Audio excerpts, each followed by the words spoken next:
한 청년이 임금을 찾아가서 임금님, 어떻게 하면 내가 성공할 수 있겠습니까?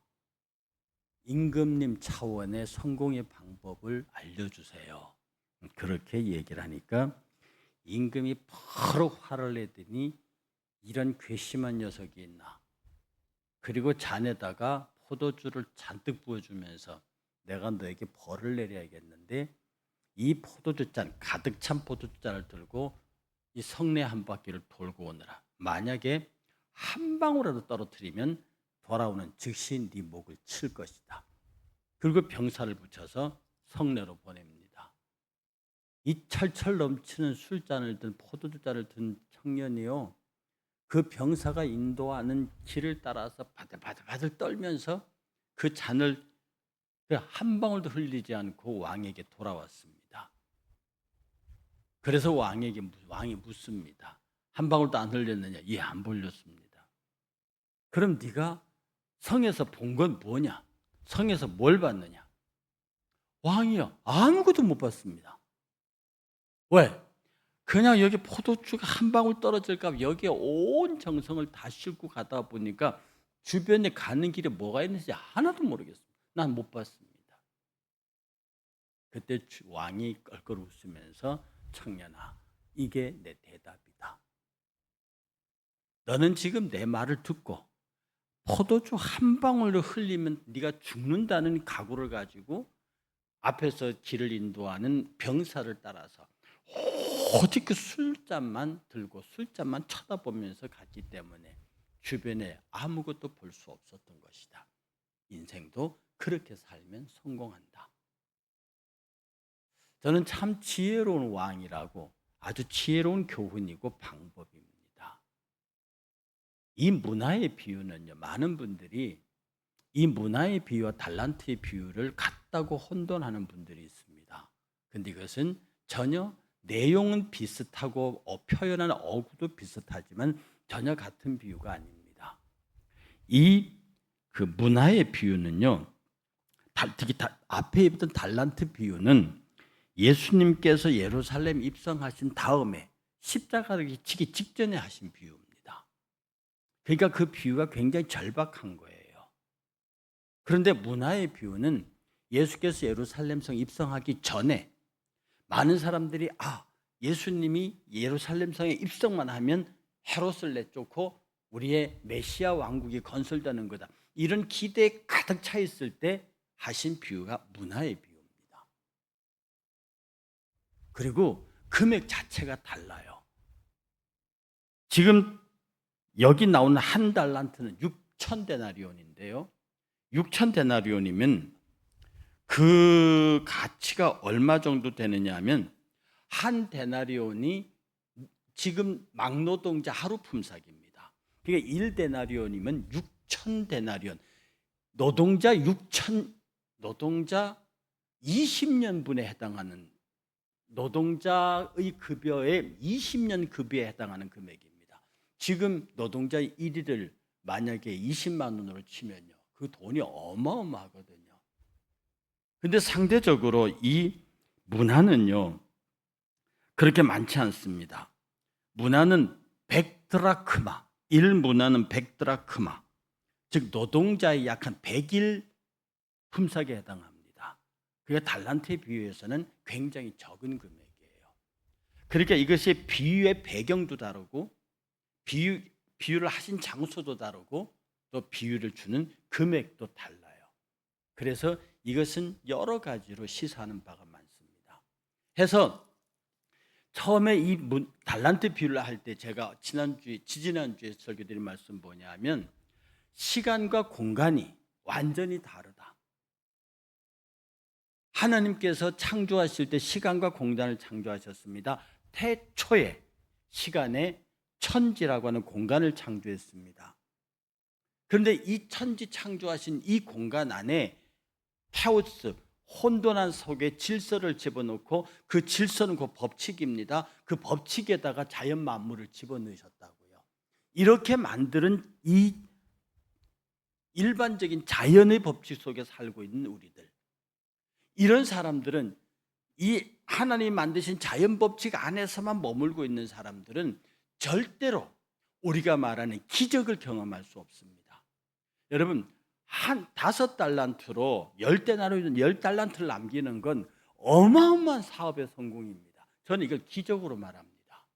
2달란트 받은 사람이요, 노동자 1달란트 20년치에 해당하는 급여를 배로 받은 40년치의 급여를 받은 사람이 그만큼 남긴다고 하는 건 보통 문제가 아니고, 저는 이걸 기적으로 표현합니다. 그런데 우리가 일상적으로 있는 단순한 시간, 우리가 말하는 크로노스 24시간 365일 이 시간 속에서, 그 다음에 우리가 있는 이 공간, 지금 여기라고는 여기에 딱 머물러서는, 이 머물러 있는 사람이 어떤 사람이냐면 1달란트 받은 사람입니다. 그냥 내가 살고 있는 삶의 자리에 그냥 내가 딱 들어가 있는 거예요. 그러니까 생각합니다. 이거 내가 장사하다가 망하면 위험하죠. 내가 장사하다 망하면 내가 주인한테 이걸 어떻게 갚아? 주인은 굉장히 무서운 사람이야. 내가 손해를 보면 다 물어내라 할 거라고. 그러니 이 사람은 가장 안전한 방법을 택합니다. 땅에 딱 묻어놓고. 얼마나 안전합니까? 올 때 여기 있습니다 라고 들을 거라는 거죠. 그런데 성경이 가르친 시간은 그 시간만 있는 게 아닙니다. 카이로스라고 하는 시간이 있다고 그랬어요. 이 시간은 인간의 역사 속에 개입하시는 하나님의 시간입니다. 하나님은 시간의 존재가 아니거든. 하나님은 시간을 창조하셨지만 그는 영원하신 존재입니다. 시간은 시작이고 끝이 있어요. 영혼은 시작도 없고 끝도 없습니다. 우리는 공간이라고 하는 3차원에 갇혀 살지만 하나님은 공간 제약적인 분이 아니십니다. 그분은 편지하시는 분이에요. 어디든 계시고 시공을 초월한 계신 분입니다. 그분이 우리에게 시간을 창조하시고 공간을 창조하셔서 여기에 법칙을 넣어두셔서 첫째 날 빛을 창조하셨습니다. 에너지를 창조하셨습니다. 법칙을 집어넣으시고 그 속에 에너지를 집어넣어서 거기로부터 만물을 지으시기 시작하는데, 이 만물들이, 이 시간들이, 이 공간들이 그 공간 자체로 있을 때는 아무런 역사가 일어나지 않습니다. 어떻게 해요? 이 공간 속에 하나님의 시간이 개입돼야 됩니다. 그래서 하나님이 창조하신 이 시간 속에, 하나님이 창조하신 이 자연의 시간 속에 하나님이 개입하시는 거예요. 이때부터 기적이 시작됩니다. 하나님의 아들 독생자 예수 그리스도의 탄생, 그가 아기 예수로 베들레헴에 태어나는 순간에 하나님의 카이로스가 시작됐습니다. 그러니 이 시간은요 24시간에 제한받지 않습니다. 이 하나님의 공간 개입은요 인간의 3차원에 제한받지 않습니다. 그래서 주의 날은요, 주의 시간은 하루가 1000년 같고 1000년이 하루 같아요. 그러니 카이로스 시간 안에서만, 인간의 역사 속에 개입한 하나님의 시간에서만 1000년이 하루 같고 하루가 1000년 같다는 말을 이해할 수 있는 거예요. 그리고 그 안에 들어오면 내가 가진 달란트가 모두 쏟아 부어집니다. 1달란트, 5달란트든 2달란트, 1달란트든 그 안에서는 내가 쓰는 게 아니라 성령이 쓰신, 내 안에 들어오신, 내 안에 나의 시간과 공간을 장악하여 들어오신 성령께서 내가 가진 모든 달란트가 총동원돼서 주의를 하게 만듭니다. 이게 성령 충만한 사람의 삶의 모양이고요. 이런 사람은 필연적으로 갑절의 달란트를 남기게 돼 있습니다. 그러나 하나님의 시간 속으로 들어가지 못하는 사람, 하나님의 공간 속으로 이 카이로스의 시간과 공간으로 들어가지 못하는 사람들은요, 늘 파도 치는 바닷가에 물을 참막 겁나서 못 들어가는 거예요. 찬송가 있는 대로 그 물결이 무서워서 못 들어가는 거예요. 은혜의 물결에 못 들어가. 늘 상식을 생각합니다. 늘 보편을 생각합니다. 늘 당위를 생각합니다. 일반적인 걸 생각해요. 논리를 생각합니다. 이런 것 때문에 감히 그런 일을 못하는 거예요. 그런 사람에게서는 5달란트를 벌고 2달란트를 더 버는 그런 역사는 일어나지 않습니다. 기껏 생각하는 게 묻자, 기껏 생각하는 게 3차원의 공간 안에 지금 여기라는 생각만 하는 크로노스의 창조의 시간 안에만 있는 사람은 그냥 안전한 거다. 최선의 안전한 방법으로 여기 묻어두자. 그러니까 주인이 와서 따지잖아요. 네가 그렇게 생각했다면 내게 손해를, 네 방법으로라도 손해를 입히면 안 되지. 그걸 취리하는 자들에게 주었다가 그 취리하는 자들의 이자라도 나를 받게 해야지. 그게 상식 아니냐? 그게 보편 아니냐? 너 그것 따라 그냥 묻어버렸냐? 이게 달란트 비유가 주는, 달란트 비유의 핵심이 뭐냐면 일반적으로 우리가 가진 달란트를 주의 영광을 위해 잘 씁시다라고 하는 말이지만 한 번만 더 열고 들어가면 이 달란트의 사용은 하나님께서 내게 주신 엄청난 달란트의 사용은요, 주의 성령이 내 안에 들어오셔서 그 달란트를 사용하실 때 갑절로 남기신다. 그러므로 우리의 삶에 불평하지 말고 원망하지 말고 내게 주어진 환경 그 자체를 축복의 달란트로 받아서 이걸 하나님이 사용하시도록, 성령께서 사용하시도록 내어줘야 한다는 게 달란트 비유의 핵심입니다. 그런데 문화의 비유로 오면요, 왕이, 어떤 귀인이 왕의 자기를 받으러 가면서 10명의 종을 부릅니다. 그리고 그들에게 다 한 문화씩 줘요. 한 문화씩, 그렇게 많은 돈이 아닙니다. 한 문화씩 주면서 내가 갔다 올 테니까 장사를 하라고 말합니다. 그래서 그 사람들이 문화를 가지고 장사를 시작하죠. 요거는 말입니다, 이 앞에 달란트 비유에서는 5달란트 줬어요, 2달란트 줬어요, 1달 줬어요. 사람의 차이가 많다는 뜻입니다. 달란트 차이가 커요. 그때 제가 말씀드렸잖아요. 어떤 애는 예쁘기도 한데 공부도 잘하고 집안 배경도 좋고요, 몸매까지 좋아요. 여자가 갖출 수 있는 모든 걸 다 갖춰서 인류대학 나오고 정말로 신데렐라처럼 살거든. 그런데 어떤 여자애는 얼굴도 못생기고 몸매도 나쁘고 집안 배경도 없고 아버지도 별별로 없고 가난하고 지질이 궁상으로 났어요. 그게 1달란트란 말입니다. 그런데 이 사람 나이 차이가, 엄청난 차이가 있어요. 그런데 여기에서는 내가 가진 달란트를 탓하고 왜 나는 2달란트, 1달란트 탓하면은 문제가 발생해요. 결국에 1달란트거든요. 우리 세상에 주어진 모든 환경을 액면 그대로 인정할 때 달란트 비유가 내게 성립합니다. 왜냐하면 주께서 주신 달란트 우리 입장에서 바꿀 수가 없는 거거든요.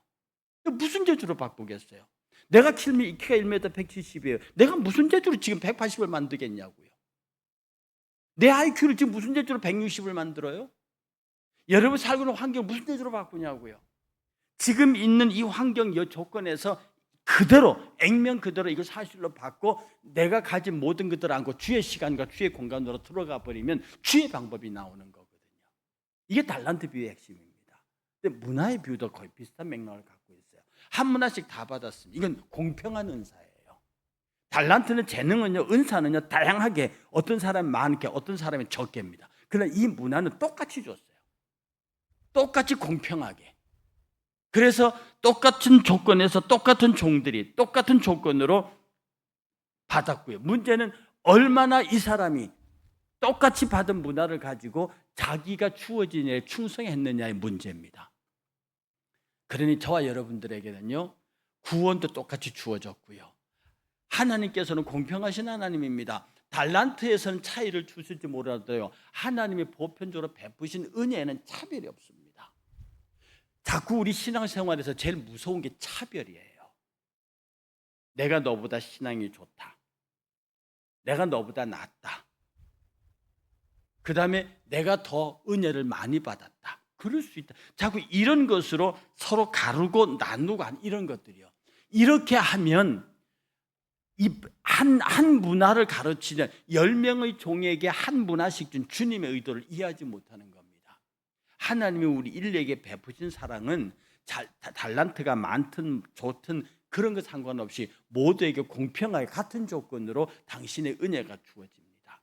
달란트는 차별을 주어지고 그 달란트에 대한 책임을 물으시지만 문화의 은혜는, 이 문화가 말하는 이거는요, 모든 사람에게 공평하게 주시는 은혜예요. 우리 하나님은 정말 공평하신 분입니다.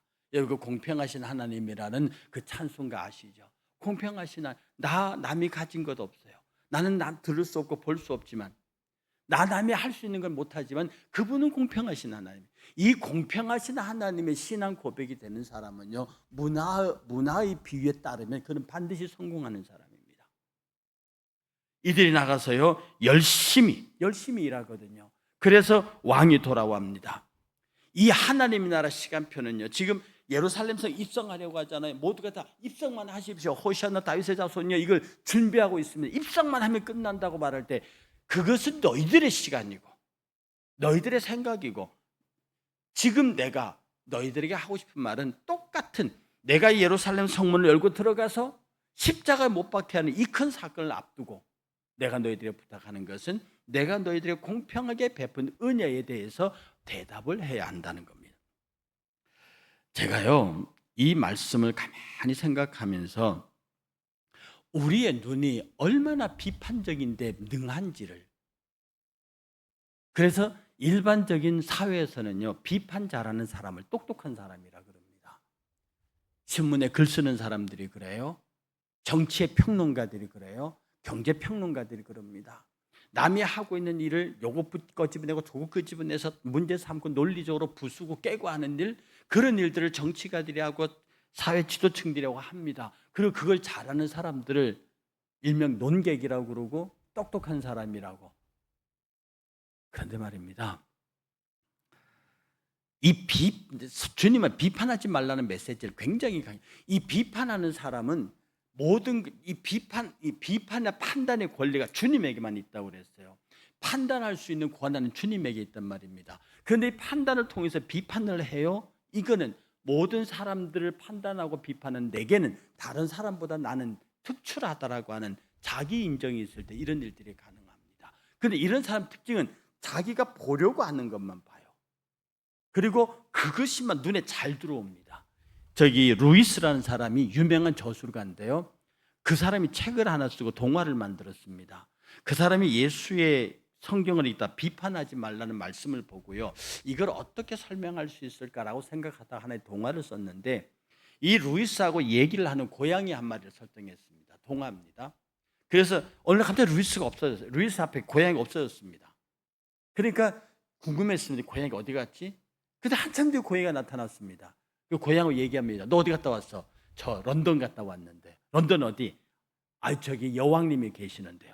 야, 그러면 너 거기서 거대한 버킹엄 궁을 봤겠다? 아니요. 그럼 너 여왕님 봤니? 근데 아니요. 그럼 너 뭐 봤는데 거기 가서? 여왕님 의자 밑에 있는 생쥐요. 여왕님 의자 밑에 생쥐를 봤다는 겁니다. 어쩔 수 없는 고양이에요. 거기까지 큰 생각을 가지고 런던까지 가놓고도 거기서 본 건 생쥐를 보고, 여기서 평소 생쥐만 잡던 그 기질을 거기 가서도 못 버리는 겁니다. 그래서 루이스는요, 그렇게 화려하고 아름다운 버킹엄 궁전에 가서 결국 여왕 의자 밑에 있는 생쥐를 보고 오는 이 고양이의 이야기를 통해서 사람들은 늘 편견을 가지고 있고 자기 입장을 가지고 있고 자기 생각만 하고 있다고 그렇게 가르쳤습니다. 이 편견을 벗어내기 얼마나 어려운 줄 압니까? 이 문화에서 지금 마지막 열 명이 10개의 문화를 가졌는데 그 중에 한 사람이 말하기를 당신은 대단히 굳은 사람입니다. 당신은 절대로 손해보지 않는 사람이라 이 말이거든요. 당신은 절대로 손해보지 않는 사람. 이거는 달란트 비유에서 한 달란트 받은 사람과 같은 이유입니다. 그래서 나는 이 당신의 문화에 손대지 않았습니다. 당신 걸 받으십시오. 그러니까 똑같은 얘기를 해요. 그러면 그걸 은행에다 갖다 줘야지. 달란트 비유는 취리하는 자입니다. 내가 보기에 사채업자 같아요. 그런 사람이 갖다. 근데 여기를 은행이라는 표현을 썼거든요. 정당한 이자라도 받게 해야지. 너는 내게 그 권리마저도 너는 빼앗았다라고 비판하는 거거든요. 이 한 문화를 받은, 그리고 그 문화를 그대로 돌려준 사람은요, 자기 생각에 가득 차 있습니다.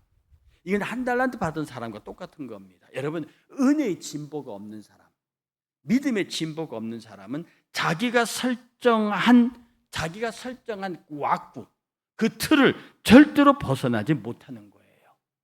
그래서 그 안에 스스로 자기를 딱 가두고 자기 방법, 자기 생각, 자기 주장으로만 그 일을 하는 겁니다. 그런 사람들에게는 절대로 어떤 혁명도, 어떤 개선도, 어떤 개혁도 일어나지 않습니다. 그냥 내가 지금 예수 얼마나 잘 믿는데, 내가 지금 얼마나 행복한데, 여기에 딱 가두는 거예요. 그런 말입니다. 여러분, 우리 신앙생활이 굉장히 밋밋해집니다. 아, 주일이구나, 교회 가야지. 주일 오후 예배 다 드리고 와서 수요일이구나, 교회 가야지. 새벽 기도 가야지. 그냥 이 다람쥐 쳇바퀴 들어가지 그런 그 역동성도 없습니다. 거기에 어떤 우리 세상 말은 재미도 없습니다. 흥미도 발생하지 않아요. 교회에서 뭐 재밌는 거 안 하나 이런 걸 기대하게 됩니다. 그리고 뭔가 색다른 일들을 기대한다고요. 일명 말하는 별미 신앙이 생깁니다. 왜냐하면 전체적으로 도전을 할 생각도 없고 뭔가 새로운 시작을 할 의지가 없는 거거든요. 제가 지난주에 그 말씀을 드렸습니다. 미국에 성장하지 않는 200개 교회의 특징이 그 목사들에게 설문 돌리니까 하는 말이 우리 교회는 성도들의 재능이 없어요. 우리 교회 성도들은 열심이 없어요. 우리 교회는 돈이 없어요. 자꾸 없다는 얘기를 한단 말입니다. 없다, 못한다, 안 된다는 얘기를 한단 말입니다. 그래서 성장하는 교회들은 말도 안 되는 얘기도 한다고 말하거든요. 된다고 말하거든요. 그래 해보자고 말하는 거거든요. 이게 5달란트, 2달란트 한 문화를 받아서 무엇인가 남긴 사람들의 신앙적 특징입니다. 그러니 우리들의 사고와 생각을 전부 다 긍정적이고 적극적으로 그리고 믿음 안에서 해보자, 하자라고 하는 도저히 지금의 환경이 안 되고 조건이 안 돼도 시작해보자. 왜? 어차피 이것은 주의 일이고 주께서 하실 일이고 주께서 하신다고 하면 나는 도구로 쓰일 뿐이지 나머지 모든 준비와 시작과 진행은 결론은 당신이 지을 것이다. 그러면 해보자.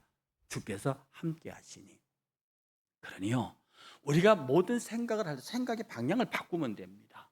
근심하는 것을 반대 방향에서 보세요. 그럼 전혀 그게 근심할 게 아닙니다. 어떤 총각이 어떤 아가씨를 무지무지 사랑했어요. 그 모든 사람들이 야, 그 벙어리 냉가슴 앓지 말고 가서 얘기해. 이 총각이 수줍어서 그 처녀를 너무너무 사랑하는데 너무 좋은데 얘기는 못하고 주변을 뱅뱅 돌면서 가슴만 조이고 있으면 친구들이 등을 때리면서 이 바보 같은 놈아 가서 얘기를 하라니까. 그러다가 며칠 지나 결국 친구들을 말따라서 꽃을 들고 가서 그 처녀 앞에 섰습니다. 그러면서 I love you 한 거예요. 그때 여자가 딱 보더니 아주 단호하게 No, 난 너 싫어하고 쫓아버리거든요. 그러니까 그 뒤에서 지켜보던 친구들이 뒤로 넘어갑니다. 저 자식 자살할 거야 아마.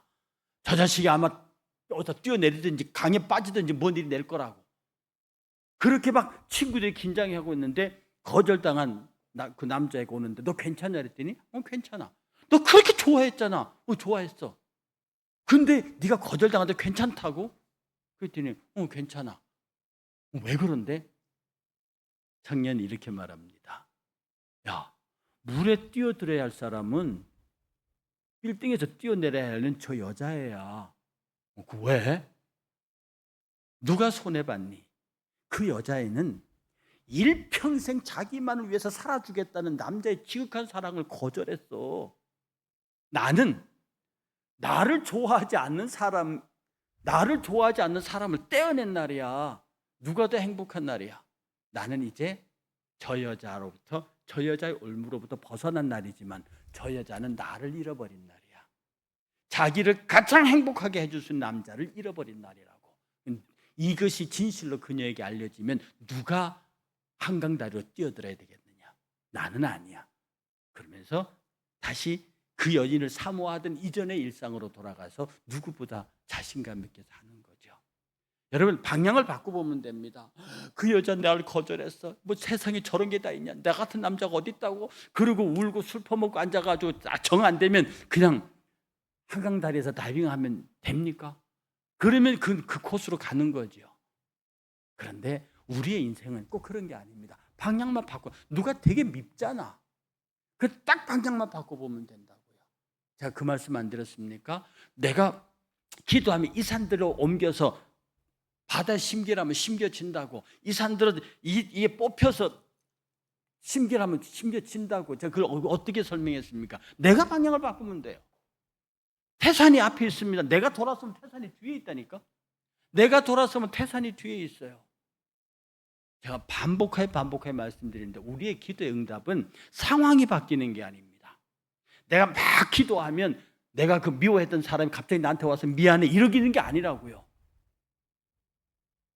내가 기도의 응답은요, 내가 바뀌는 거예요. 내가 하는 생각이 바뀌고 내 판단이 바뀌고 내 시각이 바뀌는 겁니다. 이게 기도의 응답입니다. 그러니까 태산처럼 보였던 문제가 기도의 응답 속에 아무것도 아닌 걸로 보이는 거예요. 자신 있게 그 산을 넘어가 버릴 수 있는 겁니다.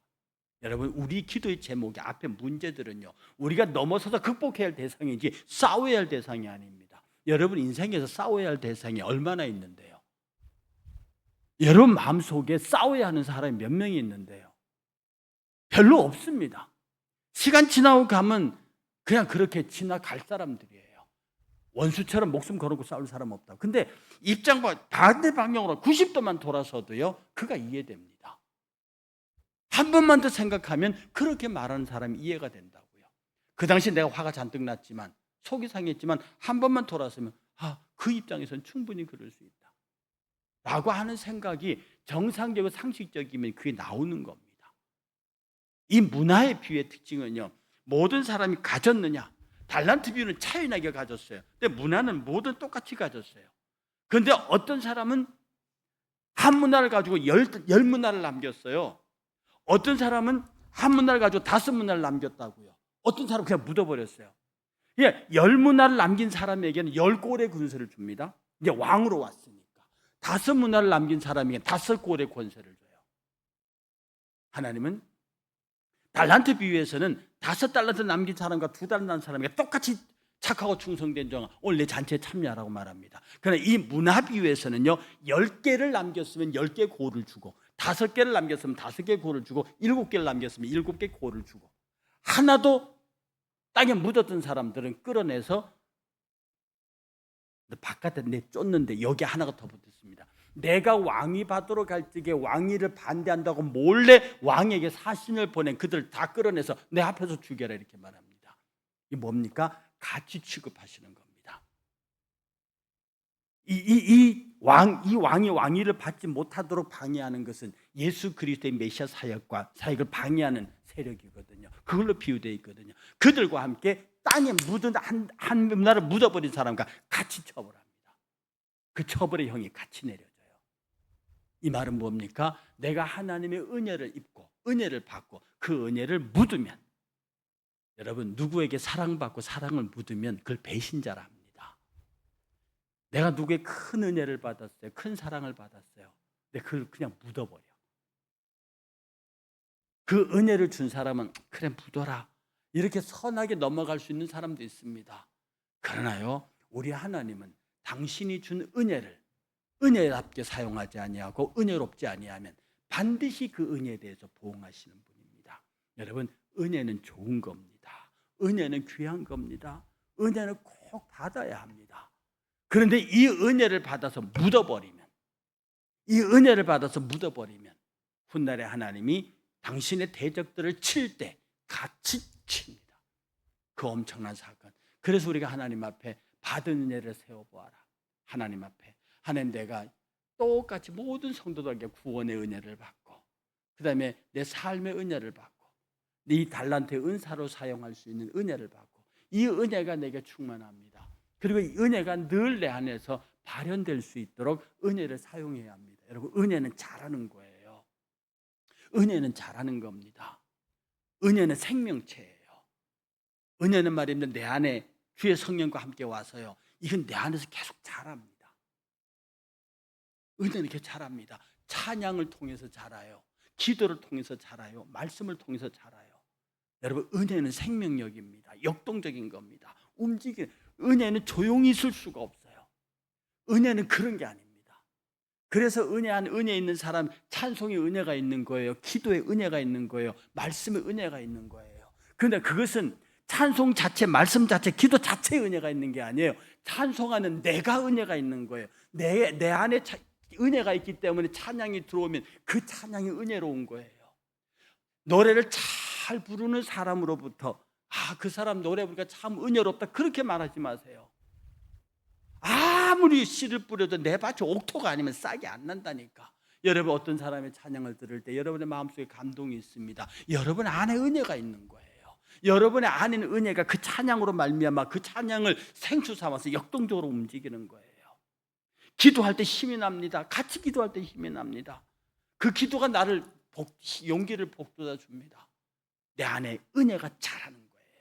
말씀이 은혜를 자라게 하는 거예요. 그러니 성도들은 말씀과 기도와 찬양으로 끝없이 내 안에 있는 이 은혜가 자라도록 해야 돼. 은혜가 커지도록. 이 은혜가 커지면 열매가 있어요. 은혜가 커지면 모든 사람들이 깃들은 가지를 만들어요. 이 은혜가 커지면 거기에서 모든 사람들이 힘을 얻습니다. 이게 문화예요.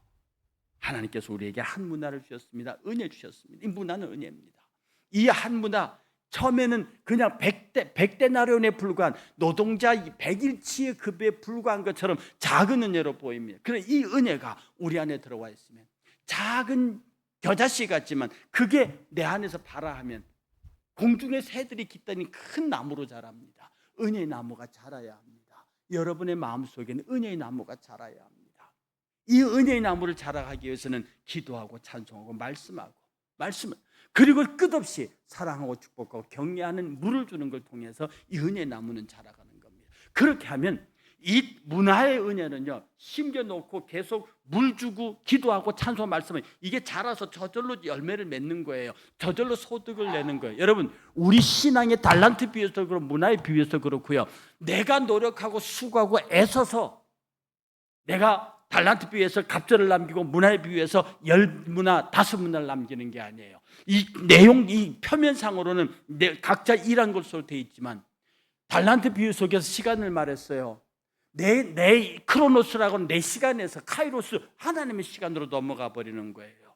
내 공간에서 하나님의 공간으로 들어가 버려. 내 공간에서 하나님의 공간, 하나님의 시간으로 들어가는 순간 그 시간과 공간의 주체가 누구신데? 성령이시라고요. 성령이 주관하신 시간과 공간입니다. 내 안에 들어온 내는 주의 은혜를 받았어요. 내 은혜가 아닙니다. 주의 성령이 내게 주신 은혜예요. 구원의 은혜예요. 죄사함의 은혜입니다. 여기에 찬양과 말씀과 기도가 들어옵니다. 이걸 누가 사용하시는데요? 성령께서 하신다고요. 성령께서 내 안에 말할 수 없는 탄식의 기도가 있게 하고 내 안에서 샘솟는 찬양이 있게 하고 말씀에 다이나믹한 역동성이 나타나게 하죠. 성령이 하십니다. 결국 그 남기는 문화의 숫자는 10문화, 5문화도 성령이 남겨주시는 거예요. 이게 은혜가 자란다는 표현입니다. 여러분, 은혜는 자라는 거예요. 키우셔야 합니다. 여러분, 이렇게 기도하고 이렇게 찬송하고 이렇게 말씀을 들으면서요, 여러분 내 안에 은혜가 자라나게 돼요. 은혜가 자란다는 것은 끝없이 내 자기 옛자를 쳐서 복종시키고 주의 성령의 말씀이 나를 지배하고 다스리도록 나를 내어주는 거예요. 그럼 내 안에서 은혜가 자랍니다. 문화가 막 5문화 벌었다가 10문화 벌었다가 나중에 100문화를 벌어요. 주님이 나한테 100권세를 준단 말입니다. 여기 비유상에는 10골 권세가 다예요. 그러나 저와 여러분들이 이 문화의 비밀을 알았기 때문에 내 안의 은혜를 자꾸 키운다. 기억하십시오. 이 말을. 은혜는 자랍니다. 은혜는 한 번 받습니다. 그 은혜가 계속 성령으로부터 외부로 주어지는 게 아닙니다. 은혜가 이미 내 안에 들어, 은혜가 있다는 건 성령이 들어왔다는 거예요. 이 성령의 나무, 성령의 열매, 하나님께서 내게 주신 성령의 은혜는 내 인격을 통해서 자랍니다. 그러니 이 은혜가 풍성하게 자란 사람은요, 얼굴만 봐도 행복해요. 그분의 얼굴만 봐도 좋다고요. 그런데 이 은혜가 외식이고 이 은혜가 가짜인 사람은요, 얼굴에 표독함이 있어요. 자기 주장만 강합니다. 그런 사람은 은혜가 싹은 폈는데 쪼그라들고 있습니다. 오늘부터 여러분이 은혜는 자라는 것이구나. 은혜는 뭘 먹고 자란다? 찬양을. 은혜는 뭘 먹고 기도를. 은혜는 뭘 먹고 말씀을. 그래서 싱싱하고 힘 있는 은혜로 자라납니다. 이 은혜 열매는 자동적으로 내 사랑하는 성도들에게 흩어지게 돼 있어요.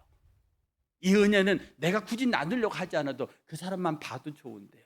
예수님은 생각만 해도 좋단 말입니다. 그분이 은혜. 그래서 사랑하는 성도들 곁에만 가도 은혜가 있어. 저분은 은혜가 있어. 그 은혜가 그 안에 계속 자라기 때문입니다. 여러분 스스로를 이 시간에요, 하나님 내 안에 은혜가 자랍니까? 나는 이제 5문화밖에 못 컸습니다. 하나님 10문화 키우겠습니다.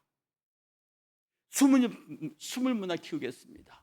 내가 하나님의 훗날의 심판대 앞에서 내가 이스라엘의 12보좌에 앉아서 이스라엘 12지파를 심판하는 그 자리에 섰습니다. 하나님 그때 내게 20골의 권세를, 하나님 천국에서 가장 그냥 이름은 부끄러운 구원을 얻은 흰옷 입은 무리들에 속해 있는 게 아니라 하나님의 은혜의 보좌 가장 가까이 있는 수백 권세의 문화의 권세를 차지한 은혜의 종이 되게 하옵소서.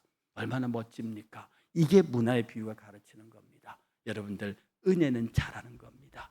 오늘 이 시간을 통해서 여러분의 은혜가 오늘도 살아나는 힘 있는 성도들 되시기를 주의 이름으로 축복합니다. 우리 찬송가 주 안에 있는 나에게 370장입니다.